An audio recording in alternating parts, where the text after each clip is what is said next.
Hare Krishna, Hare Krishna,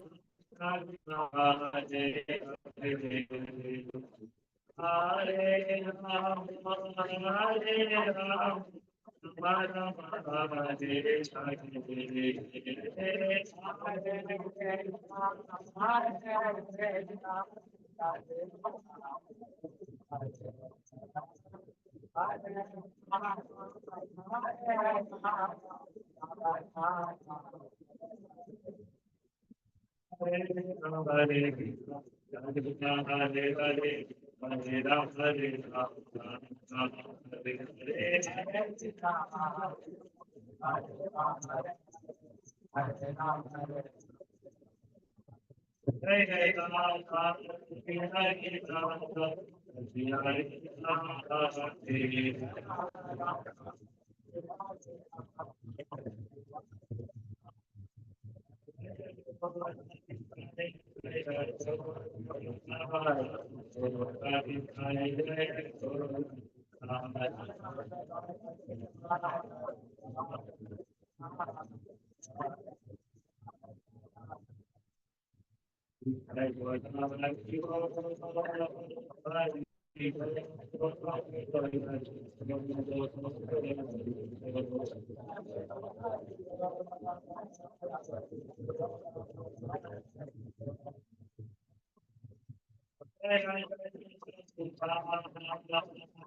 एक नाम संकीर्तन के जगत खुशी की केड़ा की बात देखिए स्क्रीन हटाइए स्क्रीन शेयर की तरफ है अभी तक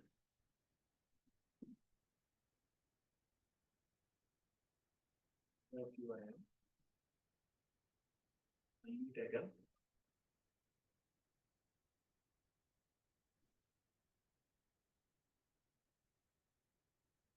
स्क्रीन स्क्रीन को रोटेशन ऑफ कर दीजिए रोटेशन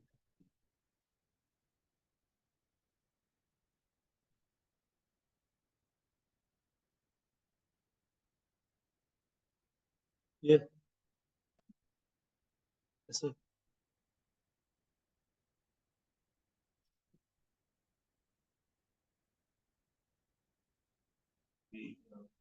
गैलरी वाला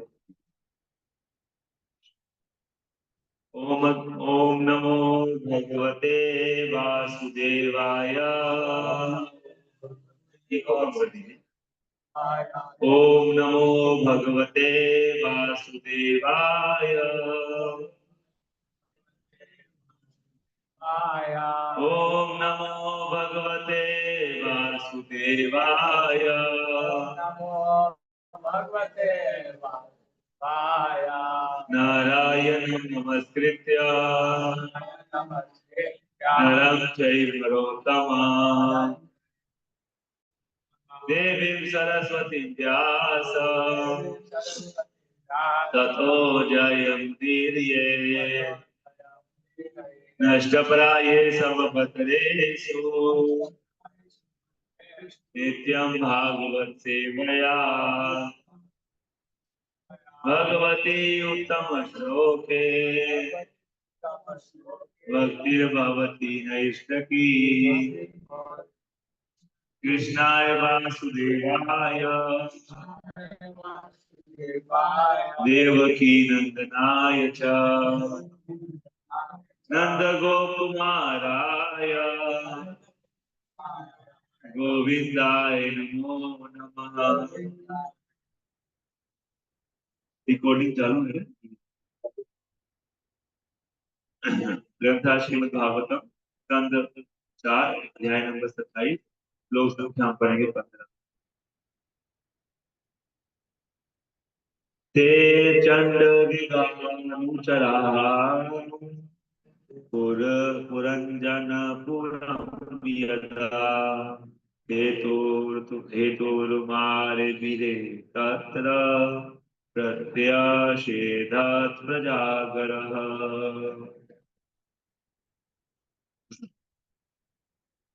ते चण्डविगानुचराः पुरञ्जनपुरं यदा हेतुर्मार्बिदे तत्र प्रत्याशीरत् प्रजापरः। पढ़ पाएंगे के साथ में? हाँ, 15। ते चण्डविगा पुरंजन पुरं यदा हेतु तुम्हारे वीरे तत्र प्रत्याशीरत् प्रजागरः। पढ़िए, आप में से कोई पढ़ना चाहेगा? आवाज नहीं आ रही प्रभु, ऑनलाइन जा नहीं रहा आवाज। देखिए क्या प्रॉब्लम हो, आवाज नहीं जा रहा है बिल्कुल भी। हरे कृष्णा, आ रही आवाज है?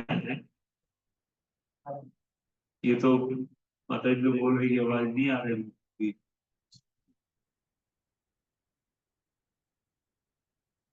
हरे कृष्णा, देखिए आवाज आ रही है क्या? चेक कीजिए। हरे कृष्णा, आ रही है आवाज?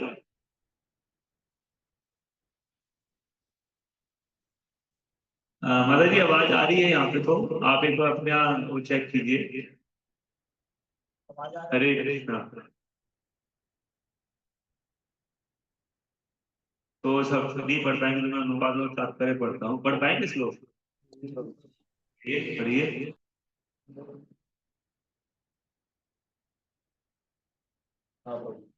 ते चण्डवेगानुचराः ते चण्डवेगानुचराः यदा पुरञ्जनपुरं यथा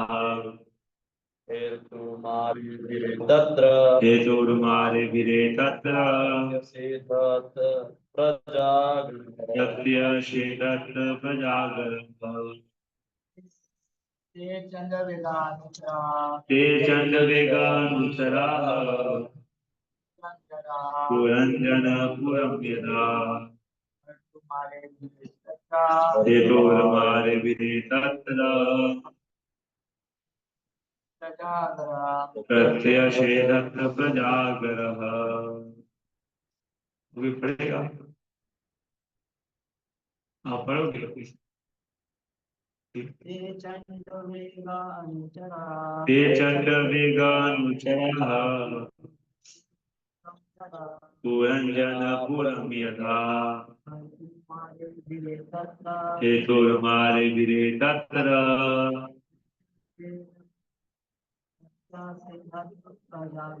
प्रत्यक्षेदत् प्रजागरः। शब्दार्थ अनुवाद तात्पर्य डिवाइन ग्रेस श्री भक्तिवेदांत स्वामी श्रील प्रभुपाद जी के द्वारा जगत श्रील प्रभुपाद की जय। बाकी भक्ति लोग कहाँ है पर?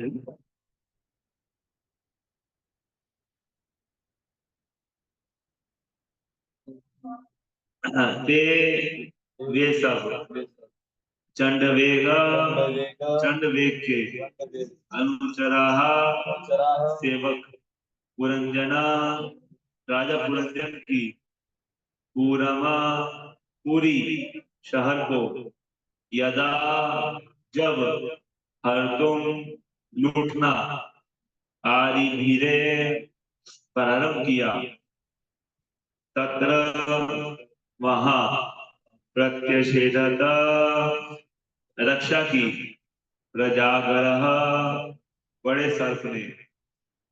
हरे कृष्ण। तो इसको हम पढ़ते हैं अनुवाद। जब राजा गंधर्व राज चंडवेग तथा उसके सेवक पुरंजन की नगरी को लूटने लगे तो 5 फनों वाले एक सर्प ने नगरी की रखवाली करनी शुरू कर दी। मेरे पीछे दोहराएंगे। जब राजा गंधर्वराज चंडवेग तथा उसके सेवक पुरंजन की नगरी को लूटने लगे तो 5 फनों वाले एक सर्प ने नगरी की रखवाली करनी शुरू कर दी। तात्पर्य: ओम ज्ञानतिमिरान्धस्य ज्ञानाञ्जनशलाकया चक्षुरुन्मीलितं येन तस्मै श्रीगुरुवे श्री चैतन्य मनोभीष्टं स्थापितं येन भूतले स्वयं रूप कदा मह्यं ददाति सौपदान्तिकम् वन्देऽहं श्रीगुरो श्रीयुतापदकमलं श्रीगुरून् वैष्णवांश्च श्रीरूपां साग्रजातं सहगणरघुनाथान्वितं तं सजीवं साद्वैतं सावधूतं परिजनसहितं कृष्णचैतन्यदेवं श्रीराधा कृष्णपदान् सहगणललिता श्रीविशाखान्वितांश्च हे कृष्ण करुणा सिंधु दीनबंधु जगतपते गोपेश गोपिका कांत राधा कांत नमोस्तुते तप्त कांचन गौरंगी राधे वृंदावनेश्वरी वृषभानुसुते देवी प्रणमामि हरिप्रिये वंशाकल्पतरुभ्यश्च कृपा सिन्धुभ्येव च पतितानां पावनेभ्यो वैष्णवेभ्यो नमो नमः।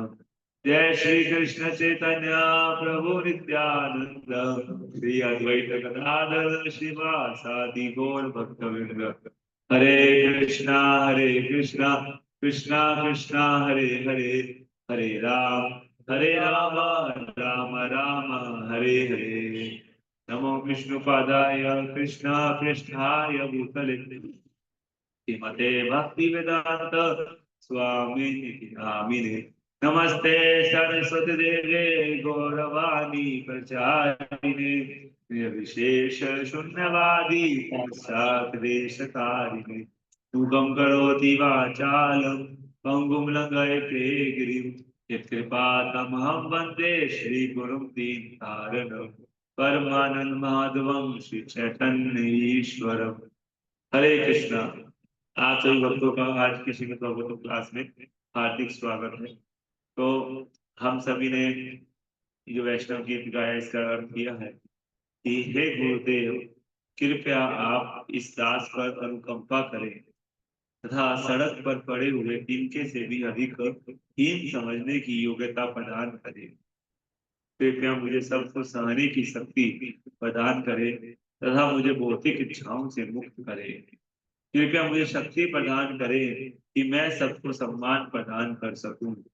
इस प्रकार मैं आनंद पूर्वक भगवान हरि के पवित्र नाम का जप कर सकूंगा तथा मेरे अपराध शून्य हो जाएंगे। तो हमें अगर आनंद से भगवान के नाम का जप करना है तो हमें ये सब चीजों को हमें अपने अंदर विकसित करना पड़ेगा कि हमको सबको सम्मान देने का प्रयास करना है और हमें हमारे अंदर सहनशीलता होनी चाहिए। तो सहन शक्ति है ना और भौतिक इच्छाओं से मुक्ति, जब तक ये दोनों चीज नहीं है ना, ये किससे मिलती है? गुरुदेव से कृपा कर। जब हम गुरुदेव से प्रार्थना करते हैं तो हमको आशीर्वाद देते हैं कि जिससे हम सहन करने की शक्ति मिलती है और भौतिक इच्छाओं से मुक्ति प्राप्त होती है और हम अपने आप को इनके से भी अधिक हीन समझने लग जाते हैं और सभी को सम्मान प्रदान करना शुरू कर देते हैं। उस अवस्था में हरिनाम का जप हम सभी कर सकते हैं क्योंकि अपराध जो है वो नहीं होते। अगर हमारे अपराध हैं तो फिर हरिनाम जप ध्यानपूर्वक करना बड़ा कठिन है। कब मेरा जीवन आपकी कृपा प्राप्त करके सफल हो पाएगा?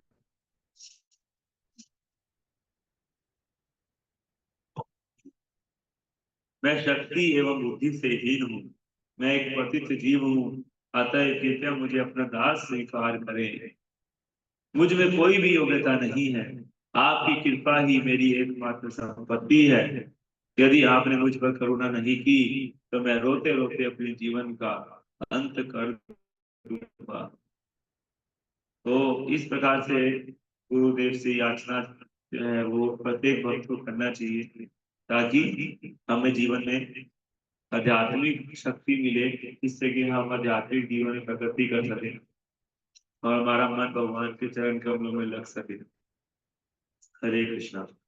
श्री भक्ति विनोद ठाकुर की जय। राजा पुरंजन की नगरी पर चंड वेद का धावा। नामक जो 27वां अध्याय है, इसका 15वां नंबर श्लोक हम पढ़ रहे हैं, जिसमें ये बताया गया है कि जब राजा गंधर्वराज चंडवेग और उसके सेवक पुरंजन की नगरी को लूटने लगे, तो 5 फनों वाले एक सर्प ने नगरी की रखवाली करनी शुरू कर दी। तो हमने पहले भी पढ़ा था कि पुरंजन राजा जो है वो वास्तव में जीव है, नगरी मतलब ये शरीर है, और चंडवेग का मतलब काल। काल का जब हमारे आक्रमण होता है हमारी शरीर पर, है ना, तो काल को ही चंडवेग बताया गया है। हमने पहले इसको चर्चा किया था, बीच में काफी दिन क्लास नहीं हो पाई थी, तो मैं उसको थोड़ा सा रिवाइज करवा देता हूँ पहले से।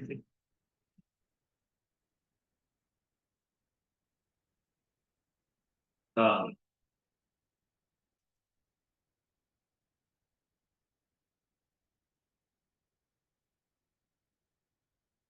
तो पहले शुरू से मैं थोड़ा सा बता देता हूँ इसमें कि हमें क्या पहले पढ़ रहे थे हम।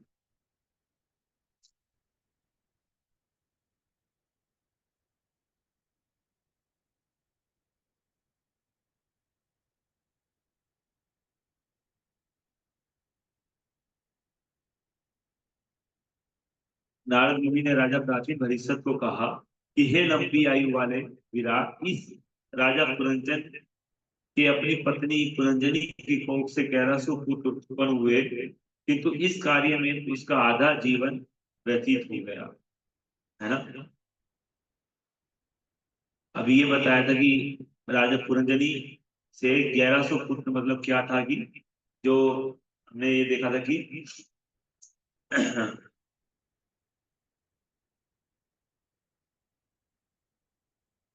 यहाँ पे ये बताए जा रहे हैं कि जब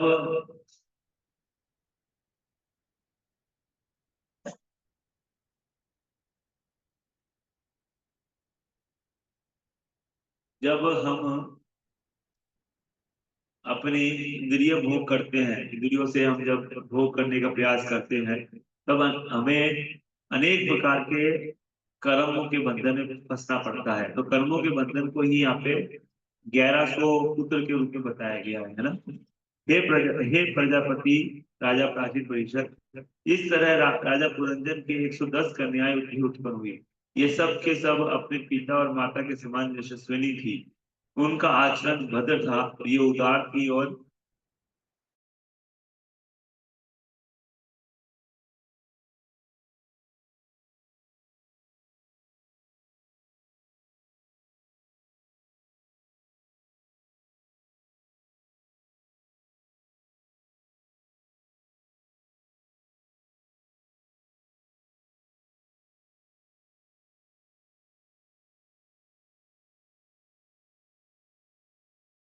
हरे कृष्णा प्रभु जी, आपका माइक म्यूट हो गया है।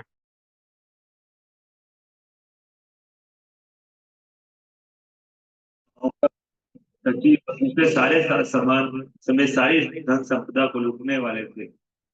राजा पुरंजन की इस इन वस्तुओं से प्रगाढ़ आसक्ति थी। श्री नारद मुनि ने कहा, हे राजा प्राचीन परिषद, तुम्हारी ही तरह राजा पुरंजन भी अनेक इच्छाओं में उलझा हुआ था। इसलिए उसने देवताओं, पितरों, सामाजिक नेताओं की पूजा विविध यज्ञों द्वारा की, किंतु ये सारे यज्ञ निशंस थे, क्योंकि उनके पीछे पशुओं की वध की भावना काम कर रही थी। इस प्रकार राजा पुरंजन कर्म कांड में तथा अपने परिवार के प्रति अनुरक्त रहकर दूषित चेतना होने से अंततः ऐसे बिंदु पर पहुंच गया, जिसे भौतिक वस्तुओं में पूरी तरह अनुरक्त लोग बिल्कुल नहीं चाहते। हे राजा, गंधर्व लोक में चंडवेग नाम का एक राजा है। उसके अधीन 360 अत्यंत शक्तिशाली गंधर्व सैनिक। चंडवेग के साथ साथ गंधर्वनियों की संख्या सैनिकों के ही समान थी, और वे बारंबार इंद्रिय सुख की सारी संपत्ति लूट रही थी। तो यहाँ पर यही बताया गया है कि जो थोड़ा सा रूपक के रूप में यहाँ पे बताया गया है, जैसे चंड गंधर्व लोक को चंडवेग का नाम का एक राजा, गंधर्व लोक का राजा चंडवेग, इसकी इसमें काल का वर्णन है ना, कि काल को जो है चंडवेग के रूप में बताया गया है। और 360 जो अत्यंत शक्तिशाली गंधर्व सैनिक जो बताए गए हैं, वो दिन के बारे में बताया गया है कि 360 एक वर्ष में 360 दिन होते हैं, इसलिए उनकी उनकी तुलना जो है सैनिकों की गणना जो है वो इसी रूप में की गई है। सैनिक मतलब दिन, 360 सैनिक मतलब जो चंडवेग रूपी जो समय है, काल है, उसके 360 सैनिक दिन जो है उसकी सैनिक है, इस प्रकार से यहाँ बताया गया है ना। तो उसके बाद बताया गया कि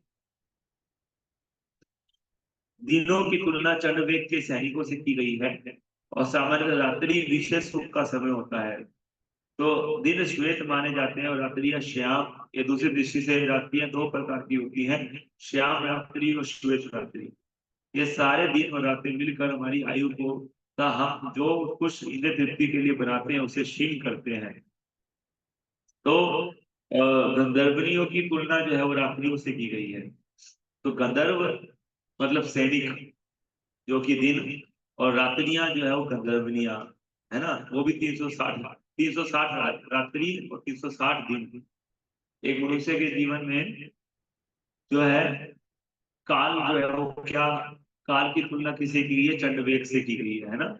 और उसमें जब वो आक्रमण करता है हमारे शरीर पे, तो किसके माध्यम से करता है, दिन रात के माध्यम से। तो दिन जो है उसकी तुलना किससे की गई है, सैनिकों से की गई है, गंधर्व सैनिक। और गंधर्वनियों की तुलना की गई है रात्रियों से, है ना। तो अब यहाँ ये बता रहे हैं कि जब चंडवेग और उसके जो सेवक थे रात्रि और दिन, जब पुरंजन की नगरी को लूटने लगे, मतलब शरीर के ऊपर धावा बोल दिया, कि शरीर जो है निरंतर क्या हो रहा है, क्षीण होता जा रहा है। जब हमारी उम्र जो है 15 साल की होती है या 20 साल की, तो उसमें हमारी एनर्जी होती है शरीर में। लेकिन जैसे जैसे हमारी उम्र बढ़ती है, हमारा शरीर क्षीण होते जाता है ना। हमारी अब उतनी शक्ति हमारे शरीर में नहीं रह जाती है। तो ये जो क्षीण हो रहा है, किसके प्रभाव से हो रहा है, काल के प्रभाव से।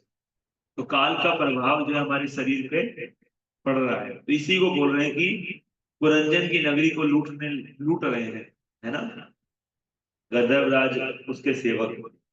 तो इसकी रक्षा कौन कर रहा है, 5 पंखों वाला एक सर्प है, जो कि इस नगरी की रखवाली कर रहा है। अभी क्या है 5 पंखों वाला सर्प, इसका तात्पर्य में पढ़ते हैं। जब मनुष्य सोता है तो विभिन्न स्वप्नों में प्राण सक्रिय रहता है। सर्प के 5 पंख सूचित करते हैं कि प्राण 5 प्रकार की वायु से घिरा हुआ है।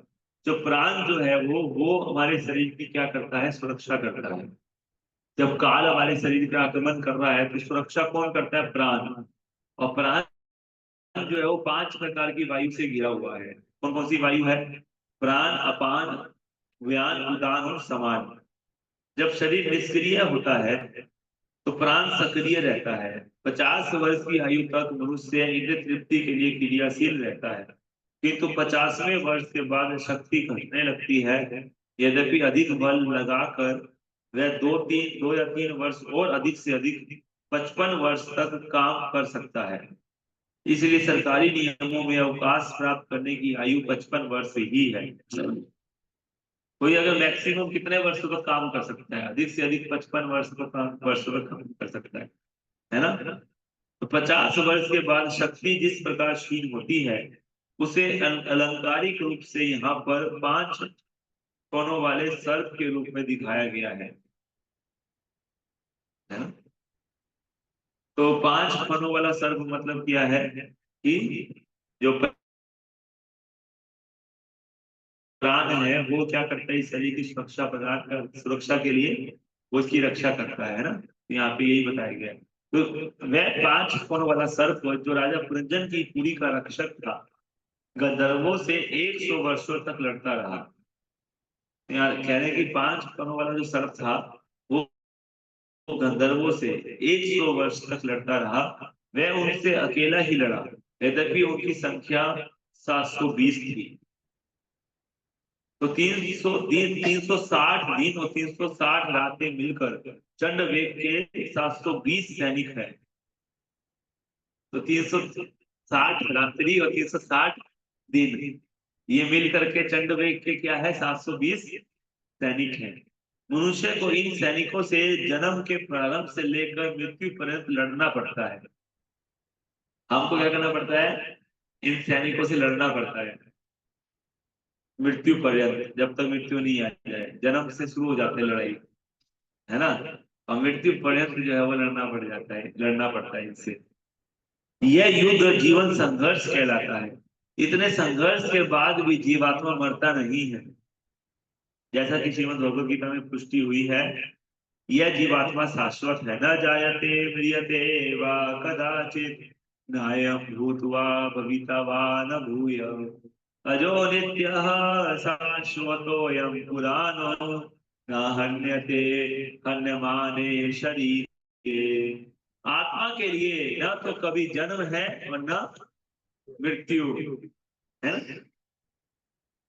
एक बार जन्म लेकर वह कभी मरता नहीं। वह अजन्मा, शाश्वत, न मरने वाला तथा पुरातन है। शरीर के मारे जाने पर उसका वध नहीं होता है। वास्तव में जीवात्मा न तो जन्म लेता है न मरता है, किंतु उसे जीवन भर प्रकृति के कठोर नियमों से संघर्ष करना पड़ता है। उसे अनेक कष्ट भी उठाने पड़ते हैं।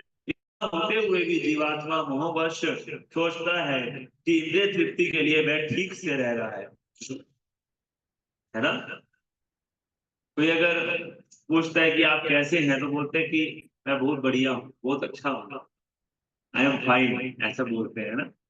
कहने का अर्थ यह है कि लोग जो है मोहवश ये सोचते हैं कि मैं बहुत बढ़िया से हूँ, अच्छे से हूँ, जबकि उस आत्मा को इतना कष्ट है क्योंकि वो जीवन संघर्ष उसको करना पड़ रहा है प्रकृति के नियमों से, है ना। और अनेक कष्ट सहने पड़ते हैं, अनेक कष्ट इस शरीर के माध्यम से हमको सहने पड़ते हैं। तो ये सब चीज जो है इसलिए हो रही है क्योंकि आत्मा जो है बद अवस्था में है, इसलिए उसके ऊपर शरीर को भगवान ने दिया है, लेकिन शरीर के ऊपर भी कंटिन्यूअस क्या हो रहा है, हमला हो रहा है।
स्वीकार कर लिया तो जरा ने राजा को वरदान दिया। तात्पर्य जैसा कि श्रील भक्तिविनोद ठाकुर कहते हैं, सब सुख भागल, बुढ़ापे में सारे सुख लुप्त हो जाते हैं, इसलिए कोई बुढ़ापे को पसंद नहीं करता है। इस प्रकार काल की कन्या के रूप में जरा को अत्यंत हतभाग्या कहा जाता है। किंतु एक बार राजा ययाति ने इसे स्वीकार किया था। एक बार राजा ययाति जो थे उन्होंने इसे स्वीकार किया था। ययाति के ससुर शुक्राचार्य ने श्राप दिया था कि वह उसे स्वीकार करे। जब शुक्राचार्य जी की कन्या राजा ययाति को ब्याही गई तो उसके साथ शर्मिष्ठा नामक उसकी सहेली भी उसके साथ हुई। बाद में राजा ययाति शर्मिष्ठा पर अत्यधिक आसक्त हो गए तो शुक्राचार्य की कन्या ने अपने पिता से शिकायत की। फलतः शुक्राचार्य ने राजा ययाति को समय से पूर्व वृद्ध होने का श्राप दे दिया। राजा ययाति के 5 तरुण पुत्र थे और उसने अपने 5 पुत्रों से बुढ़ापे के बदले अपना यौवन देने की विनती की। केवल सबसे छोटा पुत्र पुरु इसके लिए राजी हुआ। ययाति का बुढ़ापा स्वीकार करने पर पुरु को सारा राजपाट मिल गया। कहा जाता है कि ययाति के 2 अन्य पुत्रों को, जो आज्ञाकारी नहीं थे, भारत के बाहर संभवतः तुर्की तथा ग्रीस के राज्य दिए गए। तात्पर्य यह है कि मनुष्य सभी प्रकार की संपत्ति और वैभव एकत्र कर सकता है, किंतु बुढ़ापे में कोई उसका भोग नहीं कर पाता। यद्यपि पुरु को अपने पिता का सारा राज्य प्राप्त हुआ था, किंतु वह सारे वैभव का उपभोग नहीं कर पाया, क्योंकि उसने अपने यौवन को अर्पित कर दिया था। मनुष्य को कृष्ण भक्त बनने हेतु बुढ़ापे की प्रतीक्षा नहीं करनी चाहिए। बुढ़ापे की आवश्यकता के कारण कोई कितना भी धनवान क्यों न हो, कृष्ण भक्ति में प्रगति नहीं कर सकता। पर बुढ़ापे में कोई सोचता है कि मैं भगवान की भक्ति कर लूंगा, तो ये संभव नहीं है। यहाँ बता रहे हैं कि मनुष्य को कृष्ण भक्त बनने के लिए बुढ़ापे की प्रतीक्षा नहीं करनी चाहिए। बुढ़ापे में मैं करूंगा, क्योंकि बुढ़ापा जो है बताया गया है, इतनी शक्ति नहीं रह जाती है बुढ़ापे। बुढ़ापा जब आता है तो कितना भी धनवान क्यों ना हो, वो भक्ति में प्रगति नहीं कर पाएगा बुढ़ापे में, है ना, क्योंकि बुढ़ापे में शक्ति नहीं रहती है शरीर के अंदर। ये बताया गया है। और यहाँ बता रहे कि राजा ययाति के बारे में बता रहे कि ययाति जो था वो उसने जो है अपनी पत्नी को छोड़ के दूसरी जो स्त्री थी जिसका नाम शर्मिष्ठा था, उसके साथ भोग किया। तो उसकी जो पत्नी थी राजा की, उसकी जो पत्नी थी, क्या नाम था उसका? उसका नाम था ययाति की जो पत्नी थी, शुक्राचार्य की बेटी, उसका नाम था, हाँ नहीं, मतलब उसका नाम तो याद नहीं आ रहा है, लेकिन यहाँ बता रहे कि शुक्राचार्य जी की जो कन्या थी वो राजा ययाति को ब्याही गई थी, लेकिन उसके साथ में शर्मिष्ठा नाम की उसकी सहेली भी उसके साथ थी। लेकिन राजा ने अपनी पत्नी की बजाय शर्मिष्ठा पे अत्यधिक आसक्त हो गया।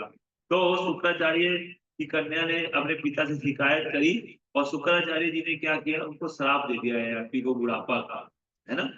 तो जो श्राप दे दिया तो ययाति बूढ़ा हो गया। तो उसके 4 पुत्र थे। उसने अपने पुत्रों को बोला कि मेरे को आप अपना बुढ़ापा दे दो। उसके अंदर भोग करने की इतनी इच्छा थी राजा ययाति में कि वो चाहता था कि मेरा बुढ़ापा ले लो और मुझे अपनी जवानी दे दो, मैं फिर से भोग करना चाहता हूँ। तो उसके जो एक पुत्र था जिसका नाम था पुरु, सबसे छोटे वाला, उसने मान लिया और उसने अपने पिता का बुढ़ापा ले लिया और अपनी जवानी उसको दे दी। पहले सतयुग में ये सब चीजें संभव थी, अभी ये संभव नहीं है, अभी इस तरह का साइंस नहीं है ना। आप समझ सकते हैं कि अभी के लिए अगर कोई हमारे दादाजी या पिताजी हमको बोले कि आप हमको अपनी जवानी दे दीजिए और मेरा बुढ़ापा ले लीजिए, तो हम ले सकते हैं क्या? संभव है क्या? ऐसा कोई साइंस अभी आज के समय में है ही नहीं, है ना। आप लोग सोचते हैं कि हम बहुत एडवांस हो चुके हैं। अब पहले के समय में देखिए, शास्त्र बताते हैं कि लोग एक दूसरे का बुढ़ापा भी ले लेते थे। अगर आप चाहो तो आप अपना बुढ़ापा दूसरे को दे सकते हो और उसकी जवानी ले सकते हो। ये इतना बड़ा साइंस, इतना बड़ा एडवांसमेंट था उस समय, देखिए ऐसे कर सकते थे लोग। हम लोग बड़े कलयुग में लोग सोचते हैं कि हमने बहुत एडवांसमेंट कर लिया। क्या एडवांसमेंट किया है ना? पहले के समय में छोटे लोगों के अंदर कितनी शक्तियां होती थी सतयुग के अंदर। तो राजा ययाति ने अपना बुढ़ापा अपने पुत्र को दे दिया, गुरु को, और उसका जवानी लिया, उससे भोग किया 1 से 1000 साल तक, फिर भी संतुष्ट नहीं हुआ। फिर बोला कि वापस ले लो अपनी जवानी और मेरे को अपना बुढ़ापा वापस कर दो। फिर वापस से अपना बुढ़ापा ले लिया और अपनी जवानी को फिर चेंज कर दिया, फिर से वापस दे दिया अपने बेटे को। 1000 साल तक अपने बेटे का अपना बेटे का जो है जवानी लेकर के ययाति ने भोग किया, लेकिन फिर भी वो संतुष्ट नहीं हो पाया। इससे पता चलता है कि उसको विरक्ति आ गई। कहने का अर्थ है कि भोग करके कभी भी संतुष्टि प्राप्त नहीं हो सकती, है ना? यहाँ पे ये बताया गया। इसलिए हमें अननेसेसरी भोग करने के पीछे नहीं भागना चाहिए, बल्कि इंद्रियों को नियंत्रित करने का प्रयास करना चाहिए। एक बार जब मैं सर्वोच्च लोक ब्रह्मलोक से इस पृथ्वी पर आ रहा था, नारद मुनि बता रहे हैं कि एक बार जब मैं सर्वोच्च लोक ब्रह्मलोक से इस पृथ्वी पर आ रहा था, तो संसार भर का भ्रमण करते हुए काल की कन्या से मेरी भेंट हुई।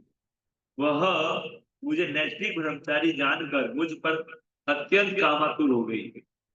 जो काल की कन्या है, वो नारद मुनि बोल रहे हैं कि मैं नैष्ठिक ब्रह्मचारी हूँ, ये जान करके मेरे पे बहुत कामातुर हो गई, और उसने प्रस्ताव रखा कि मैं उसे अपना लूं, बुढ़ापे को, है ना? ये प्रस्ताव रख दिया है। नारद मुनि बोल रहे मेरे सामने काल की कन्या ने प्रस्ताव रख दिया। तात्पर्य, महान संत नारद मुनि नैष्ठिक ब्रह्मचारी थे, क्योंकि वे विषयी जीवन से आजीवन विमुख रहे। फलता वे हमेशा के लिए तरुण थे, जवान थे। अगर कोई नैष्ठिक ब्रह्मचारी बन जाए, अगर वो अपने वीर्य को वो करे ना, नियंत्रित करे, और उसको नैष्ठिक रूप से रहे ना, ब्रह्मचर्य का पालन करे, तो वो जवान रहेगा हमेशा। वो बुढ़ापा उसको स्पर्श नहीं कर पाएगा, कभी नहीं कर पाएगा बुढ़ापा स्पर्श, है ना? उसकी शक्ति हमेशा उसके शरीर में हमेशा एज इट इज रहेगी। बुढ़ापा पिछले बोल रहे हैं कि वो जो है विषयी जीवन से आजीवन विमुख रहे, परंतु वे हमेशा के लिए तरुण थे, उन पर जरा का कोई प्रभाव नहीं था।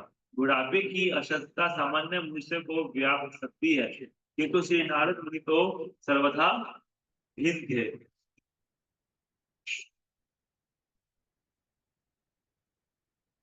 है ना? तो भी श्री नारद मुनि को सामान्य व्यक्ति समझकर काल कन्या ने उनके सामने अपनी कामेच्छा व्यक्त की। स्त्री के आकर्षण से विरत होने हेतु अगाध शक्ति की आवश्यकता होती है। प्रभुपाद जी कह रहे हैं कि अगर हमें स्त्री के आकर्षण से विरत होना है ना, स्त्री को या पुरुष के और पुरुष को स्त्री के आकर्षण से अगर विरत होना है, तो उसके लिए अगाध शक्ति की आवश्यकता होती है। बिना शक्ति के ये संभव नहीं है।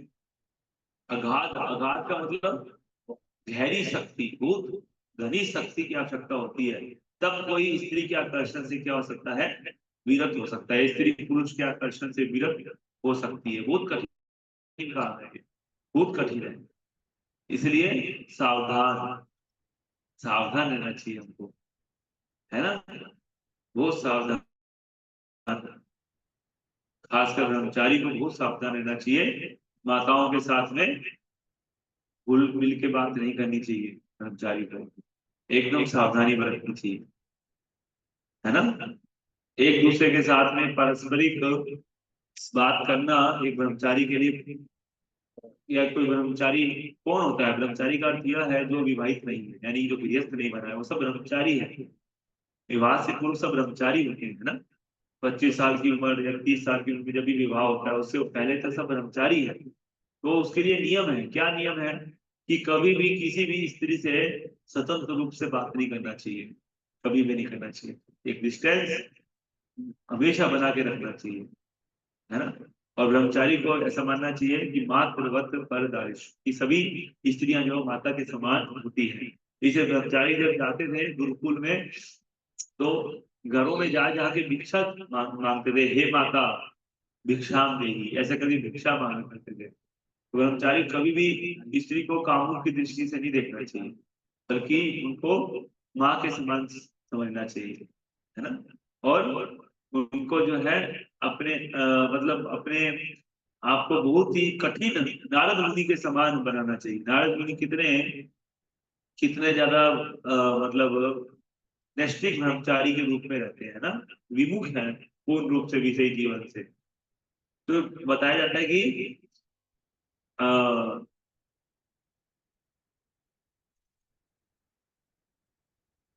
काल कन्या जो थी उसने नारद मुनि को सामान्य व्यक्ति समझ लिया और उनके सामने अपनी कामेच्छा व्यक्त की। तो स्त्री के आकर्षण से विरत होने हेतु अगाध शक्ति की आवश्यकता होती है। तो इसलिए अगर हमें क्या कैसी शक्ति की जरूरत पड़ती है हमें, हमें शक्ति कौन सी चाहिए? शक्ति का मतलब यह है कि हमें गुरु की कृपा चाहिए। गुरु की कृपा जब तक हमारे ऊपर नहीं है तब तक हम इस आकर्षण से नहीं बच सकते। और गुरु की कृपा कैसे प्राप्त होती है? कि गुरु की कृपा से ही इसको विजय प्राप्त किया जा सकता है। कैसे? कभी चैतन्य महाप्रभु की, नित्यानंद प्रभु की कृपा से ही काम पर विजय प्राप्त की जा सकती है ना। कबे मोर निताई चांदेर करुणा हईबे, संसार वासना मोरा कबे तू छबे।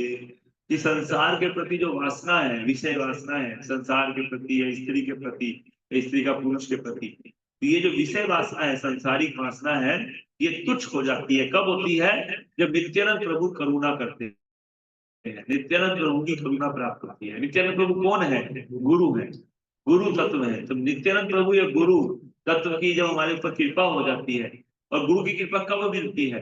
कब गुरु की कृपा होती है? जब हम गुरु के आदेश का दृढ़ता से पालन करते हैं। जब गुरु की आदेश की अवहेलना करेंगे अगर, तो हमारे को गुरु की कृपा नहीं हो पाएगी। और फिर क्या होगा? फिर विषय वासना बढ़ जाएगी हमारे हृदय में, विषय के प्रति आकर्षण बढ़ेगा। तो अगर हम विषय वासना से अपने आप को मुक्त करना चाहते हैं, फ्री करना चाहते हैं ना, तो हमें क्या करना पड़ेगा? विषय वासनाओं से अगर हम हटाना चाहते हैं अपने अंदर से, तो हमें गुरु के आदेशों को स्ट्रिक्टली फॉलो करना चाहिए। गुरु जैसा बोलते हैं, गुरु के आदेश अगर एज इट इज फॉलो करते हैं, गुरु ने बोला है कि हमको ध्यान से जप करना है, हमको समय पे सोना है, समय पे उठना है, मॉर्निंग प्रोग्राम ध्यान पूर्वक करना है, श्रवण करना है, रीडिंग करना है, हियरिंग करना है। अगर हम इस इंस्ट्रक्शन को दृढ़ता से पालन करते हैं, तब जा करके हमें गुरु की कृपा मिलती है। गुरु की कृपा से ही वास्तव में हमारी जो शक्ति का काम करती है, जिस शक्ति से हमारी रक्षा हो सकती है, किससे? विषय वासनाओं से, कामेच्छा से, है ना, स्त्री के प्रति आकर्षण से। तो बूढ़े लोगों के लिए भी ऐसा कर पाना कठिन हो, तो युवकों के लिए क्या कहा जाए? जो लोग ब्रह्मचारी के रूप में रहते हैं, उन्हें श्री नारद मुनि के चरण चिन्हों पर चलना चाहिए। जब बुढ़ापे लोगों को भी, बूढ़े लोगों को भी स्त्रियों के प्रति आकर्षण से बचना कठिन होता है, तो फिर युवकों के लिए क्या कहा जाए, है ना। तो इसलिए इसलिए नारद मुनि के चरण चरण चिन्हों पर चलना चाहिए ब्रह्मचारी को, नारद मुनि के चरण चिन्हों पर, है ना। इन्होंने जरा के प्रस्ताव को कभी भी स्वीकार नहीं किया। जो लोग काम वासना के प्रति अत्यधिक लालायित रहते हैं, वे जरा के शिकार बनते हैं, है ना। जो काम वासना के प्रति लालायित रहते हैं बहुत ज्यादा, ठीक है, वही वही किसके शिकार बन जाते हैं? जरा, बुढ़ापे के शिकार बनते हैं। और शीघ्र ही उनकी आयु क्षीण हो जाती है, आयु भी क्षीण हो जाती है। तो अगर हम अपने आयु को क्षीण नहीं करना चाहते, अगर हम चाहते शाश्वत रूप से हम जो है स्वस्थ रहे, हेल्दी रहे, और हम बुढ़ापे हमको कभी ना आए, तो हमको ब्रह्मचारी व्रत का पालन करना चाहिए और नारद मुनि के पद चिन्हों पे चलना चाहिए। नारद मुनि कैसे रहते हैं, है ना। किसी भी स्त्री के ने उनको प्रपोज कर दिया, लेकिन वो स्वीकार नहीं करते उस स्त्री के प्रपोजल को, किसी भी स्त्री के प्रपोजल को स्वीकार नहीं करते। जैसे बुढ़ापा के प्रपोजल को मना कर दिया नारद मुनि ने। ये देखिए वो बड़ी सुंदर है, दिखने में बड़ी सुंदर है काल की कन्या, लेकिन नारद मुनि ने उसको मना कर दिया। और लेकिन मैं तो नैष्ठिक ब्रह्मचारी हूँ, मेरे को आप प्रपोजल देके क्या करोगे, किसी और को पकड़ो आप। ऐसे करके जो है नारद मुनि ने उसको मना कर दिया। तो इसी तरह से एक ब्रह्मचारी को इतना स्ट्रिक्ट होना चाहिए कि वो किसी भी स्त्री के प्रति आकर्षित ना हो, प्रयास ऐसे रहना चाहिए, है ना। तभी वो आगे अपने आप को जो है क्या कर सकता है, आगे बढ़ा सकता है भक्ति में, जीवन में। तो बता रहे कि जो लोग काम वासना के प्रति अत्यधिक लालायित रहते हैं वे जरा के शिकार बनते हैं और शीघ्र ही उनकी आयु क्षीण हो जाती है। जो मनुष्य जीवन का सदुपयोग कृष्ण भक्ति के लिए नहीं कर पाते, है ना, वे जरा का शिकार होकर इस संसार में बहुत जल्दी मर जाते हैं। जो मनुष्य जीवन का उपयोग कृष्ण भक्ति के लिए नहीं कर पाते, अगर हम कृष्ण भक्ति के लिए मनुष्य जीवन का उपयोग करेंगे तो हमारी उम्र बढ़ जाएगी, क्योंकि कृष्ण भक्त पे काल का प्रभाव नहीं पड़ता है। काल का प्रभाव जो पड़ता है एक साधारण सामान्य व्यक्ति को काल का प्रभाव पड़ता है। क्यों पड़ता है? क्योंकि वो इंद्रिय भोग करना चाहता है, लेकिन कृष्ण भक्त जो है वो इंद्रिय भोग नहीं करता, इसलिए उसके ऊपर कभी भी काल का प्रभाव नहीं पड़ता और वो जो है बहुत समय तक भगवान की सेवा कर सकता है। भगवान चाहेंगे तो वो शरीर छोड़ता है, भगवान की इच्छा से। काल काल उस पर हैवी नहीं हो सकता बहुत ज्यादा, है ना। और भगवत गीता में बोला है ये चीज क्या, कि नेहाभि कर्म नास्ति प्रत्यवायो न विद्यते स्वर्गो अपि यस्य धर्मस्य अत्रायते महतो व्याधि, कि महान भय से उसकी रक्षा होती है और वो लंबा जीवन जीता है, लंबा, है ना। भगवान की बड़ी कृपा रहती है उस भक्त के ऊपर जो भगवान की भक्ति करते हैं। अगर उनकी उम्र छोटी भी रहती है तो वो लंबी हो जाती है अपने आप, भगवान उसकी लंबी उम्र को लंबी कर देते हैं। हमारे महाराज जी जो है वो कई बार बताते हैं कि मेरी उम्र जो है 40 वर्ष तक थी, है ना।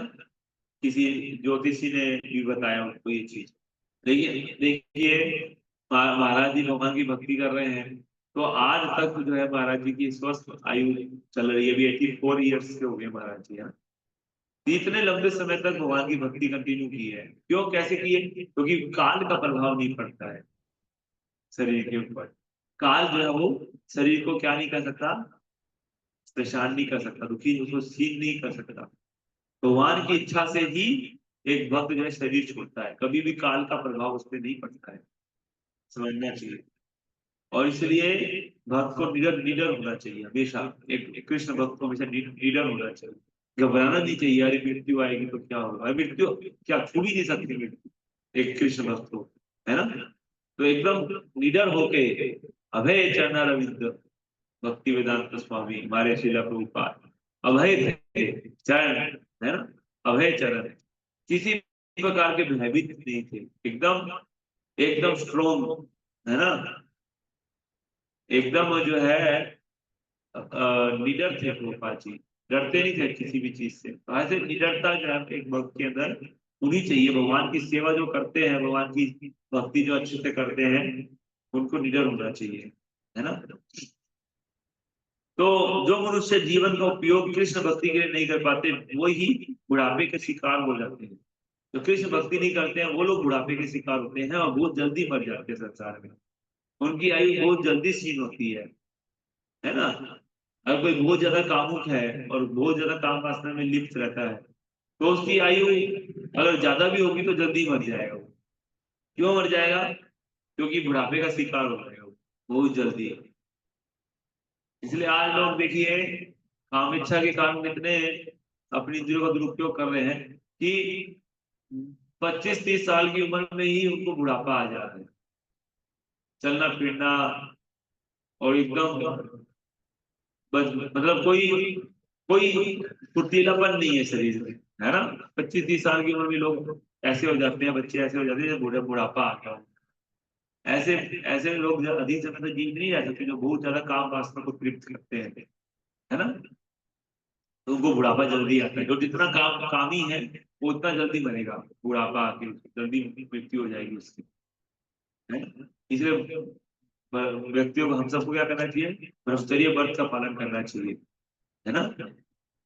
नारद मुनि के चरण चिन्हों पे चलते हुए। तो श्री नारद मुनि ने आगे कहा, जब मैंने उसकी प्रार्थना अस्वीकार कर दी तो वह मुझ पर अत्यंत क्रोध हो गई, गुस्सा हो गई मेरे पे और मुझे घोर शराप देने लगी। क्योंकि मैंने उसकी प्रार्थना अस्वीकार कर दी थी, अतः उसने कहा कि मैं किसी एक स्थान पर अधिक काल तक नहीं टिक सकूंगा। उसने मेरे को शराप दे दिया कि मैं एक स्थान पे अधिक समय तक नहीं टिक सकूंगा। तो ये शराप किसने दिया नारद मुनि को? काल कन्या ने। काल कन्या ने ये श्राप दिया कि मैं कभी भी एक स्थान पे अधिक समय तक नहीं टिक सकूंगा। महान संत श्री नारद मुनि को दिव्य देह प्राप्त थी, अतः उन पर जरा रोग जन्म और मृत्यु को कोई प्रभाव नहीं पड़ सकता था। श्री नारद मुनि श्री भगवान के सर्वाधिक दयावान भक्त हैं और उनका एकमात्र कार्य है सारे ब्रह्मांड में विचरण करना तथा भगवत भक्ति का उपदेश करना। दूसरे शब्दों में उनका एकमात्र कार्य हरेक को वैष्णव बनाना है। नारद मुनि का काम क्या है? सभी को वैष्णव बनाओ, पूरी दुनिया में घूम घूम के प्रचार करो, है ना। नारद मुनि की परंपरा है, हमारी भी, हमारा भी यही उद्देश्य है कि हर एक व्यक्ति को वैष्णव बनाने का प्रयास करें, है ना। दूसरे शब्दों में उनका एकमात्र कार्य हर एक को वैष्णव बनाना है, अतः उन्हें किसी भी स्थान पर उपदेश देने के बाद रुकने की आवश्यकता नहीं होती है। इसलिए वो अपना घूमते रहते हैं, ट्रैवलिंग प्रीचर है, परिव्राजक आचार्य है ना। कभी भी एक बार आदेश देंगे, संदेश देंगे, उपदेश देंगे, उसके बाद से निकल जाएंगे, फिर दूसरी जगह जाएंगे, दूसरे को उपदेश देंगे। तो एक स्थान पे नहीं टिक सकेंगे तो वरदान है एक्चुअली एक सन्यासी के लिए। क्यों? एक सन्यासी को घूमते रहना चाहिए, हमेशा ट्रेवलिंग में रहना चाहिए, है ना। अपना एक जगह पे जाइए, प्रवचन करिए, उसके बाद अपना बैग पैक कीजिए, वहां से निकल जाइए, फिर दूसरी जगह जाइए। ऐसे पूरी दुनिया में घूम घूम के, पूरे पृथ्वी पे घूम घूम के क्या करना है? प्रचार करना। ये नारद मुनि की परंपरा है। हमारे श्रील प्रभुपाद जी ने भी ऐसे ही किया। संन्यास आश्रम का यही अर्थ है ना। तो हमें समझना है कि एक स्थान पे उपदेश देने के बाद रुकने की आवश्यकता नहीं है। एक स्थान पे उपदेश दे दिया तो वहां से निकल जाइए, दूसरे स्थान पे चले जाइए, वहां जाके उपदेश दीजिए, है ना। तो ऐसे हमें नारद मुनि के चरण चरण चिन्हों पे चलना चाहिए। इसलिए काल कन्या का श्राप सौभाग्यपूर्ण बताया गया है। काल कन्या जो श्राप देती है वो क्या हो गया? उससे सौभाग्यपूर्ण श्राप हो गया। श्री नारद मुनि के ही समान अन्य अनेक भक्त विविध ब्रह्मांडों में भिन्न भिन्न स्थानों में श्री भगवान की महिमा का उपदेश करने में लगे हुए हैं। कई सारे भक्त हैं नारद मुनि के समान जो कि अलग अलग ब्रह्मांडों में अलग अलग स्थानों में भगवान की महिमा का उपदेश करने में लगे हुए हैं। ऐसे महापुरुषों पर भौतिक नियम लागू नहीं होते हैं। जो महापुरुष हैं, जो प्रचारक हैं, जो घूम रहे हैं, प्रचार कर रहे हैं भगवान के गुणों का, भगवान के, है ना, भक्ति का, उन पे कभी भी भौतिक नियम लागू नहीं होते। भौतिक भौतिक नियम या समय का प्रभाव, काल का प्रभाव, मृत्यु, बुढ़ापा, जन्म मृत्यु, बुढ़ापा, बीमारी, इनका प्रभाव उन पे नहीं पड़ता है। ये नियम उन पे लागू नहीं होते हैं, वो फ्री हो जाते हैं इन सब नियमों से। चाहते हैं कि इसी शरीर में हम जो है सुखी रहे, भगवत भक्ति करना होगा, है ना, उसका प्रचार करना होगा।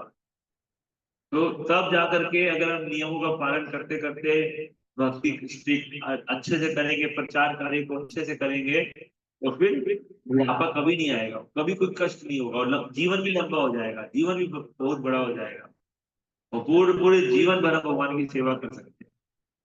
और जीवन के साथ भी और जीवन के बाद भी, है ना।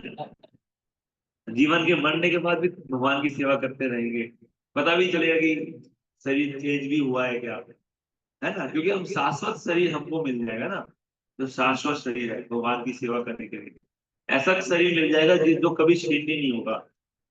ये शरीर भी वैसे ही हो जाएगा, लेकिन फिर इसके बाद तो परमानेंट शरीर मिलना ही है। तो कहने का अर्थ यह है कि हमारा लक्ष्य यही होना चाहिए कि कैसे उस परमानेंट शाश्वत शरीर को हम प्राप्त करें, और उसी की प्रैक्टिस करनी चाहिए इस शरीर में रहते हुए। इस शरीर में रहते हुए भी भगवान की भक्ति का प्रचार करो, है ना। नियमों को स्ट्रिक्टली फॉलो करो। ब्रह्मचारी जो है वो स्त्री से दूर रहे, स्त्री पुरुष से दूर रहे, है ना। वो एकदम स्ट्रिक्ट नियमों का पालन होना चाहिए वैदिक सभ्यता के अनुसार, है ना।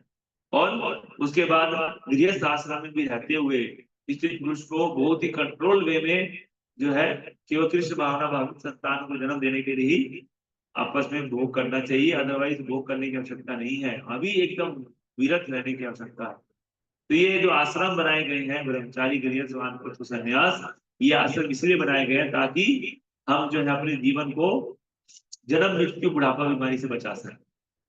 अगर हम सही तरह से नियमों का पालन करेंगे तो फिर हमारे को जन्म बुढ़ापा बीमारी मृत्यु ये सब नहीं आएगा। जितना भी प्रकार का रोग आता है हमारे शरीर में क्यों आता है? भोग करने के कारण आता है। पहले भोग करते हैं, फिर रोग आता है, और रोगों को खत्म करने के लिए योग करते हैं, फिर योग करते हैं, फिर पुनः भोग करते हैं, फिर पुनः रोग आता है, फिर पुनः योग करते हैं, फिर भोग करते हैं। तो ये साइकिल हमारी चल रही है ना। योग भी इसलिए करते ताकि रोग खत्म हो जाए और ताकि पुनः भोग कर सके। योग करने का उद्देश्य यही है संसार में। जितने लोग अपने शरीर को फिट रखना चाहते हैं, क्यों रखना चाहते हैं? ताकि अच्छे से भोग कर सके, काम वासना को संतुष्ट कर सके, और फिर रोगी हो जाते हैं, और फिर रोगी से ठीक होने के लिए फिर भोग करते हैं। तो ये योग, भोग और रोग, ये तीनों चलते रहते हैं। तो योग का उद्देश्य यह नहीं है कि भोग करना, बल्कि समस्त प्रकार के भोगों से निवृत्त होना चाहिए। ये हमारा उद्देश्य है। तो इस प्रकार जब वह मेरी ओर से निराश हो गई, तो वह मेरी अनुमति से वह यवनों के राजा के पास गई, जिसका नाम भय था, और उसे ही अपने पति के रूप में स्वीकार कर लिया। तो यवनों के राजा का नाम क्या है? भय। भय, तो भय को अपने पति के रूप में स्वीकार कर लिया। किसने? बुढ़ापे ने, जरा ने। तात्पर्य, परम वैष्णव होने के कारण श्री नारद मुनि अन्य को हित करने हेतु सदैव उद्यत रहते हैं, भले ही कोई उन्हें शराब भी क्यों न दे रहा हो। किसी ने शराब दे दिया, फिर भी नारद मुनि जो है उनको क्या कर रहे हैं? हित करने के लिए उनको आशीर्वाद दे रहे हैं नारद मुनि। यद्यपि काल कन्या को नारद मुनि ने मना कर दिया था, किंतु उसे शरण प्रदान की गई। एक वैष्णव के अतिरिक्त ऐसी हतभाग्य कन्या को भला कौन शरण दे सकता है? जब जरा का आक्रमण होता है तो हर व्यक्ति शूद्र बनकर समाप्त होने लगता है। नारद मुनि ने एक ही भार में काल कन्या को शरण दी और सामान्य कर्मियों पर भी करारा प्रहार किया। यदि कोई नारद मुनि के उपदेशों को मानता है तो उनकी कृपा से भय का सागर हट जाता है। तो बुढ़ापा जब आता है तो व्यक्ति भयभीत रहने लगता है, अरे पता नहीं क्या होगा। तो बुढ़ापा के साथ भय भी आएगा। क्यों आएगा? कि दोस्त का पति है भय, उसने बुढ़ापे ने से विवाह किया है, भय से विवाह कर लिया, और दोनों आते हैं, पति पत्नी दोनों आते हैं साथ में। बुढ़ापा भी आता है और साथ साथ भय भी आता है, और व्यक्ति सोचने लग जाता है, अरे पता नहीं मृत्यु आएगी, अरे क्या होगा, भयभीत रहने लग जाता है व्यक्ति। अगर कोई व्यक्ति इन सब से बचना चाहता है तो नारद मुनि के उपदेशों को पालन करना पड़ेगा, है ना। तो बुढ़ापे का जब आक्रमण होता है तो व्यक्ति जो है वो शुद्र होने लग जाता है, मतलब वो एकदम डरा डरा सा, सहमा सहमा सा रहना शुरू कर देता है, एकदम बिहार। उसके जीने की इच्छा खत्म हो जाती है, अरे यार क्यों जी रहा होता है, हर पल मृत्यु का वेट करते रहता है, अरे मृत्यु कब आएगी, मृत्यु कब आएगी। अब देखिए कितने बूढ़े लोग हैं संसार में, है? उनको कोई रोटी देने तक का भी कोई घर में कोई अच्छा उसको स्थान नहीं मिलता है। उसको हर व्यक्ति, संसार उसको त्याग देता है, उसके बेटे, उसकी पत्नी, उसके बेटे, उसके घर के सारे लोग उसका त्याग कर देते हैं, और वो व्यक्ति इतना दुखी हो जाता है संसार की अंतिम अवस्था में, और भयभीत हो जाता है, और प्रत्येक क्षण यही सोचता है कि कब मृत्यु आए, कब मृत्यु आएगी, कब मृत्यु आएगी, ऐसे मृत्यु का इंतजार करते रहता है।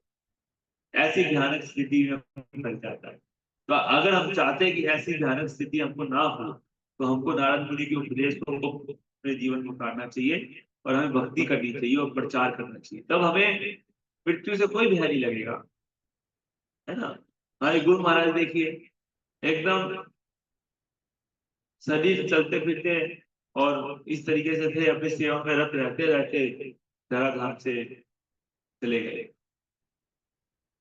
ऐसे ही एक भक्त को होना चाहिए, चलते फिरते जो है भगवान की सेवा करो, दृढ़ता से भक्ति का प्रचार करो, नियमों का पालन करो, फिर देखिएगा आपको शरीर छोड़ने के समय कोई कष्ट नहीं हुआ, किसी प्रकार का कष्ट, ना कोई बुढ़ापा, ना कोई भय, ना कोई बीमारी, कुछ नहीं। एकदम दृढ़ता से आप जो है अपने शरीर को छोड़ सकते हैं और भगवत धाम जा सकते हैं बड़े इजीली।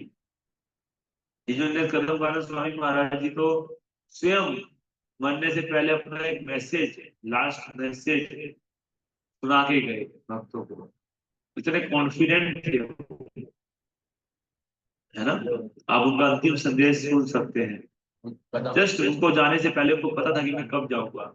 ऐसे भक्त जो होते हैं जो भगवान की सेवा करते हैं निरंतर, है ना, परिव्राजक के रूप में, आचार्य के रूप में, उनको अपनी मृत्यु से पहले ही पता चल जाता है कि मेरी 2 दिन के बाद मृत्यु होनी है। उनको पता चल जाता है, पहले से ही पता रहता है, डेट पता रहती है कब मेरे को शरीर छोड़ना है।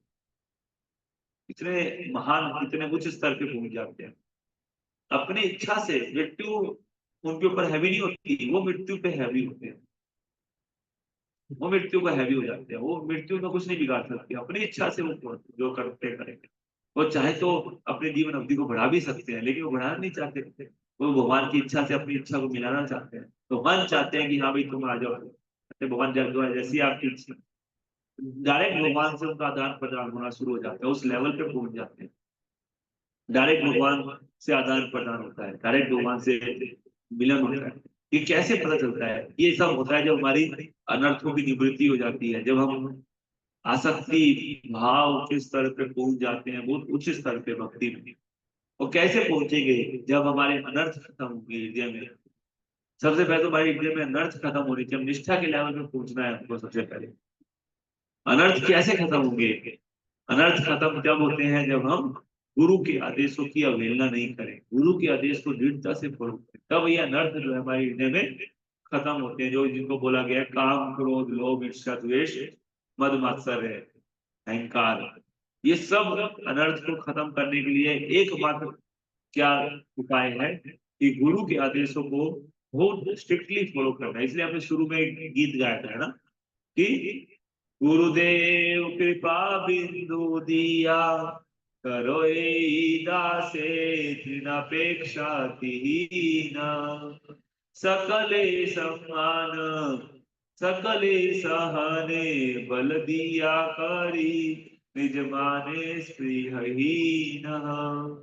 तो गुरुदेव से प्रार्थना करना चाहिए इस तरह से कि मेरे को शक्ति प्रदान कीजिए, ताकि मैं जो है अपने आप को विनम्र बना सकूं। मैं विनम्र, विनम्र होना कोई साधारण बात है क्या? कोई बहुत आसानी से कोई विनम्र बन सकता है? बहुत कठिन काम है विनम्र बनना। विनम्रता उसी के ऊपर आ सकती है, उसी को आ सकती है जिसके ऊपर भगवान की कृपा हो। अगर विनम्र होना इतना सरल काम नहीं है। अपनी गलती स्वीकार कर लेना कि मैं गलत हूँ, ये बहुत कठिन काम है। अगर हमसे कोई मिस्टेक हो जाती है और हम मान ले कि मेरी मिस्टेक है, तो बहुत बहुत कृपा होगी तभी मान सकते हैं, अदरवाइज नहीं मान पाएंगे। कोई नहीं मान सकता अपनी गलती without having mercy of Guru and Krishna. गुरु कृष्ण की कृपा होगी तभी कोई अपनी गलती को स्वीकार कर सकता है। अदरवाइज जबान से तो सब बोल देते हैं कि हाँ मैं बहुत पतित हूँ, मैं बहुत दुर्भागी हूँ, है ना। अंदर ही अंदर जो है वो अहंकार जो है वो भरा हुआ है। इसलिए बहुत कठिन काम है ये। विनम्रता केवल गुरु की कृपा से आ सकती है ना। और दूसरों को सम्मान देने की इच्छा ये भी गुरु की कृपा से आ सकती है। अपने सम्मान की इच्छा ना करूं, ये भी गुरु की कृपा से आता है ना। सहनशीलता ये भी गुरु की कृपा से आता है। ये सब चीजें जो है जब तक नहीं आएगी तब तक हम आगे नहीं बढ़ सकते भक्ति में। अगर हम आगे बढ़ना चाहते हैं तो ये सब चीजें अब आनी ही चाहिए, तभी हमारे अनर्थ खत्म होंगे। हरि नाम लेकर के अच्छे से, है ना। अदरवाइज हमारे अनर्थ खत्म नहीं हो पाएंगे। तो यहाँ पे ये बता रहे कि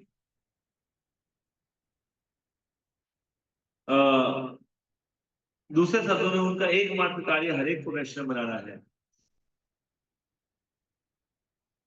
हाँ, यहाँ पे था, परम वैष्णव होने के कारण नारद मुनि अन्यों के हित करने हेतु सदैव उद्यत रहते हैं, भले ही कोई उन्हें श्राप ही क्यों न दे रहा हो। यद्यपि काल करने को श्री नारद मुनि ने मना कर दिया था, किंतु उसे शरण प्रदान की गई। एक वैष्णव के अतिरिक्त ऐसे हतभाग्या करने को भला कौन और कौन शरण दे सकता है? जब जरा का आक्रमण होता है तो हर व्यक्ति शूद्र बनकर समाप्त होने लगता है। श्री नारद मुनि ने एक ही बार में काल करने को शरण दी और सामान्य कर्मियों को भी करारा प्रहार किया। यदि कोई नारद मुनि के उपदेशों की को मानता है तो उसकी कृपा से भय का सागर हट जाता है। जो भय का सागर है वो उनकी कृपा से हट जाता है। तो इस तरह से जो है नारद मुनि ने ये बताया। यमुनों के राजा के यवनों के राजा के पास पहुंचकर काल कन्या ने उससे महान वीर रूप में संबोधित करते हुए कहा। अब यवनों के राजा यानी कि भय के पास पहुंच करके काल कन्या ने उसे बोला, हे महाशय, आप असुरों में श्रेष्ठ हैं, मैं आपको प्रेम करती हूँ और आपको पति रूप में ग्रहण करना चाहती हूँ। मैं जानती हूँ कि यदि कोई आपसे दोस्ती करता है तो वह निराश नहीं होता। तो यमुना नाम ऋषभ शब्द यवनों के राजा का सूचक है। यमन तथा मलेच्छ शब्द उन लोगों के लिए प्रयुक्त होते हैं जो विभिन्न वैदिक नियमों का पालन नहीं करते। ये शब्द किन के लिए यूज होते हैं? जो कि वैदिक नियमों का पालन नहीं करते। वैदिक नियमों के अनुसार मनुष्य को प्रातःकाल जल्दी उठकर स्नान करना चाहिए। वैदिक नियमों के अनुसार मनुष्य को प्रातःकाल जल्दी उठकर स्नान करना चाहिए और हरे कृष्ण का जप करना चाहिए। अर्चा विग्रह की मंगल आरती करनी चाहिए, वैदिक साहित्य पढ़ना चाहिए, प्रसाद ग्रहण करना चाहिए और अर्चा विग्रह का साज श्रृंगार करने में लग जाना चाहिए।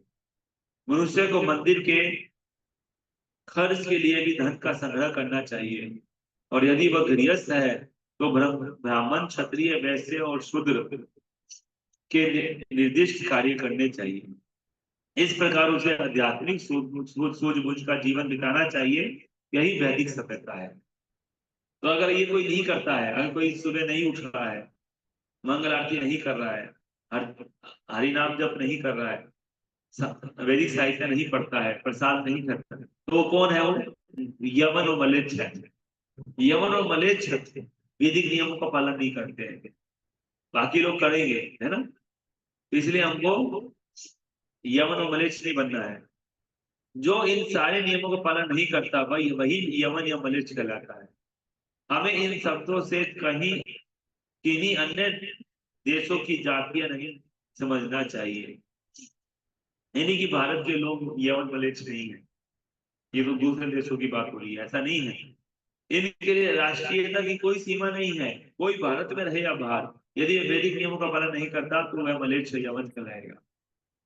वैदिक नियमों का आदेश का पालन नहीं करना, तो अगर प्रातःकाल नहीं उठ रहा है तो वो यमन और मलेच्छ है। प्रातःकाल ब्रह्म मुहूर्त में जगना ही चाहिए वैदिक सभ्यता के अनुसार। अब कोई नहीं जगता है तो वो यमन है, मलेच्छ है। जो मनुष्य वैदिक नियमों में बताए गए स्वच्छता संबंधी नियमों का पालन नहीं करता उसे अनेक छुआछूत के रोग होते रहते हैं। क्योंकि कृष्ण भावनामृत आंदोलन में अनुयायियों को वैदिक नियम पालन करने की सलाह दी जाती है, इसलिए वे स्वभावतः स्वस्थ रहते हैं। अगर आप स्वच्छता के नियमों का पालन नहीं करोगे, है ना, तो भी क्या होगा? छुआछूत के रोग हो जाएंगे आपको, कई प्रकार के, है ना, स्किन डिजीज हो जाएगी आपको अगर आप सही से साफ सुथरा नहीं रखोगे अपने आप को। ब्रह्मचारी को कम से कम दिन में 2 बार स्नान करना चाहिए, सन्यासी को 3 बार करना चाहिए स्नान, ऐसा शास्त्र में बताया गया है। तो अगर हम वैदिक नियमों का पालन नहीं करेंगे तो क्या होगा? अनेक प्रकार की समस्याएं, छुआछूत के रोग आएगा, स्किन डिजीज हो जाएगा, है ना। तो भक्त हमेशा स्वस्थ रहते हैं क्योंकि वो वैदिक नियमों का पालन करते हैं। यदि कोई मनुष्य कृष्ण भक्त है तो वह 70-80 वर्ष का होकर भी तरुण की भांति कार्य कर सकता है। गोपाल जी लिख रहे हैं कि अगर कोई मनुष्य कृष्ण भक्त है तो 70-80 वर्ष का भी हो जाएगा। जैसे गोपाल जी थे, 70 साल की उम्र में तरुण की भांति कार्य किया गोपाल जी ने। जवान जैसे जवान है ऐसे कार्य किया। 70 साल की उम्र में अकेले चले गए लीडर होके अमेरिका, है ना, और ऐसे प्रचार कर किए एकदम शेर की तरह पूरी दुनिया में घूम घूम के। ऐसा कोई जवान व्यक्ति भी नहीं कर पाएगा। तो कोई कृष्ण भक्त है तो ऐसा वो कर सकता है। इस प्रकार काल कन्या किसी वैष्णव को परास्त नहीं कर सकती, है ना। जैसे प्रभुपाद जी को भी परास्त नहीं कर पाया बुढ़ापा। बुढ़ापा जो है किसी भी व्यक्ति को कर देता है, एकदम कमजोर कर देता है। वो उसकी हिम्मत हार जाता है, अरे मैं कुछ नहीं कर सकता। लेकिन प्रभुपाद जी 70 साल की उम्र में एकदम पूरे जोश से भरे हुए थे, है ना। इतना जोश था। मरते समय भी इवन प्रभुपाद जी जो है वो भागवतम बोल रहे हैं, ट्रांसलेट कर रहे हैं। तो ये सब कहाँ से आया? काल कन्या जो है वो प्रभुपाद जी को स्पर्श नहीं कर पाई, समझ गया। दिखने में लग रहा है कि प्रभुपाद जी बूढ़े हैं, प्रभुपाद जी जो चल नहीं पा रहे हैं प्रॉपर, लेकिन प्रभुपाद जी को काल कन्या परास्त नहीं कर पाई एक्चुअल में। समझिए, 36 दास कविराज गोस्वामी जब बहुत बूढ़े हो गए तब उन्होंने श्री चैतन्य चरितामृत लिखना प्रारंभ किया। फिर भी उन्होंने भगवान श्री चैतन्य की लीलाओं के संबंध में सबसे अद्भुत साहित्य प्रस्तुत किया। श्री चैतन्य चरितामृत हम पढ़ते हैं, जब वो कृष्णदास कविराज गोस्वामी 95 ईयर्स के थे उस समय, 95 साल के थे, और इतने बूढ़े हो चुके थे कि इनके अंदर चलने की भी क्षमता बहुत कम थी। ऐसी अवस्था में उन्होंने इतना अद्भुत ग्रंथ श्री चैतन्य चरितामृत, जो कि पीएचडी है वैदिक साहित्य का, वो उन्होंने लिख दिया। सोचिए उस अवस्था में हम लोग समझ भी नहीं पाएंगे उसको पढ़ के सही से। और वो उन्होंने एकदम गाने एकदम पूरे पूरे उसके हिसाब से लिखा है कि अब लोग उसको आप गा सकते हो एकदम, क्या बोलते हैं उसको, कवित्व के रूप में लिखा है उसको, प्रॉपर गाने के हिसाब से उसको लिखा है, कविता के रूप में लिखा है। ये कविता का और कठिन है उसको वैसा करना, लेकिन उन्होंने पूरा कवित्व के रूप में लिखा है, पूरा गा सकते हैं आप चैतन्य चरितामृत। ये देखिए फायदा है ना। श्री रूप गोस्वामी से सनातन गोस्वामी ने भी अपने आध्यात्मिक जीवन के शुभारंभ अत्यंत विदावस्था में किया, है ना। अर्थात जब वे अपने नित्य कार्य और पारिवारिक जीवन से मुक्त हो चुके थे तब, मतलब कि सनातन गोस्वामी और रूप गोस्वामी ने भी अपना जो आध्यात्मिक जीवन का शुभारंभ जो है वेदावस्था में ही किया था उन्होंने भी, है ना। फिर भी उन्होंने आध्यात्मिक जीवन की उन्नति के लिए प्रचुर मूल्यवान साहित्य प्रस्तुत किया, है ना। इसकी पुष्टि श्रीनिवास आचार्य द्वारा गोस्वामी की प्रशंसा से होती है। श्रीनिवास आचार्य क्या बोलते हैं, नाना शास्त्र विचार नहीं क निपुनो तद्धर्म संस्थापको लोकानां हितकारिणो त्रिभुवने मान्यो शरण्याकरो राधा कृष्ण पदारविंद भजना वंदे नमत्तालिको वंदे रूप सनातनो रघुयुगौ श्रीजीव गोपालको। 6 गोस्वामी, सनातन गोस्वामी, रूप गोस्वामी, श्रीला रघुनाथ भट्ट गोस्वामी, श्री रघुनाथ दास गोस्वामी, श्री जीव गोस्वामी तथा गोपाल भट्ट गोस्वामी को सादर नमस्कार करता हूँ, जो मानवता के कल्याण हेतु शाश्वत धार्मिक नियमों की स्थापना के उद्देश्य से शास्त्रों की सूक्ष्मता पूर्वक छानबीन करते रहते हैं। इस प्रकार उनका तीनों लोकों में सम्मान है और वे शरण लेने के योग्य है, क्योंकि वे गोपियों के भाव में निमग्न रहते हैं और राधा कृष्ण की दिव्य सेवा में लगे रहते हैं। इस प्रकार जरा भक्त को कष्ट नहीं देती, क्योंकि भक्त नारद मुनि, श्री नारद मुनि के आदेशों और संकल्पों का अनुसरण करता है। सभी भक्त श्री नारद मुनि के गुरु शिष्य परंपरा में आते हैं, क्योंकि वे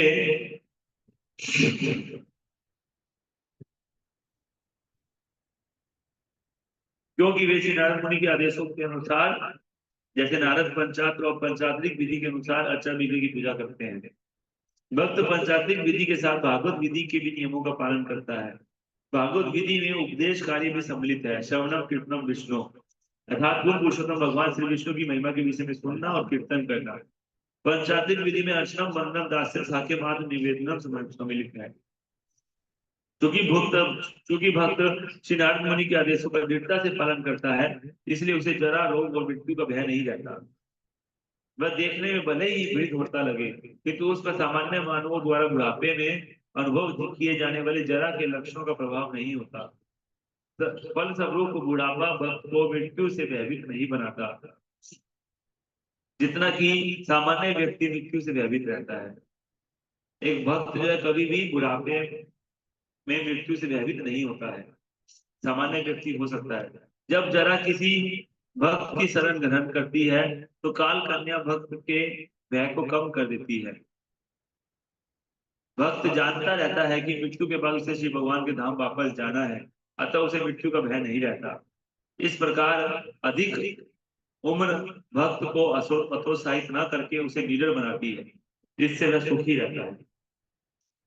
बल्कि जितनी उम्र हो जाएगी भक्त जो है हतोत्साहित नहीं होकर बल्कि निडर हो जाएगा और ज्यादा।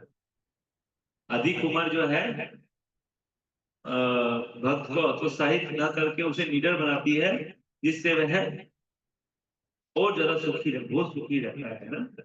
तो भक्त के जीवन में कभी भी बुढ़ापा का जो है असर नहीं पड़ता, वो एकदम सुखी रहता है बुढ़ापे में भी, है ना। और एकदम तरुण के समान कार्य कर सकता है। ठीक है, यहीं पे हम अपनी वाणी को विराम देंगे। हरे कृष्ण।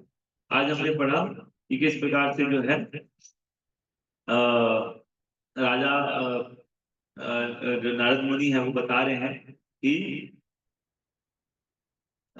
जब काल कन्या जो है, जो कि बुढ़ापे के रूप में है, वो किसी भक्त किसी को भक्त के ऊपर प्रभाव नहीं डाल सकती अपना, है ना। तो मेनली आज इसी के ऊपर चर्चा हुआ है। ठीक है, और हमें यौन जीवन के प्रति बहुत सावधान रहना चाहिए। हमें अपने अननेसेसरी अपने आप को यौन संबंधों में नहीं रखना चाहिए। अगर हम जितने ज्यादा यौन संबंधों में रखेंगे, उतना जल्दी हमको बुढ़ापा आएगा और उतना जल्दी हमारी मृत्यु हो जाएगी, है ना। और जितना ज्यादा कोई अगर ब्रह्मचर्य व्रत का दृढ़ता से पालन करता है, तो उतना उसको बुढ़ापा कभी स्पर्श नहीं कर सकता, है ना। और साथ साथ भक्ति भी करनी है, कृष्ण भक्ति। बहुत सारे ऐसे ब्रह्मचारी हैं जो अपने अपने आप को ब्रह्मचर्य व्रत का पालन कर लेते हैं, लेकिन वो भी ये नहीं है कि वो जो है भगवत धाम चले जाते हैं, ऐसा नहीं है। और कृष्ण भक्ति भी जरूरी है साथ साथ, है ना। तो फिर जो है उसको कभी भी बुढ़ापा, रोग, ये सब ये बीमार परेशान नहीं करेगी, है ना। और वो हमेशा निडर निडर रहेगा और पूरी दुनिया में कृष्ण भावनामृत का प्रचार कर सकता है। यहीं पे मैं विराम दूंगा। जगत गुरु श्रील प्रभुपाद की जय। किसी कोई प्रश्न है क्या? और देखिए ऑनलाइन ऑनलाइन कोई है क्या उसमें? गैलरी जो करिए।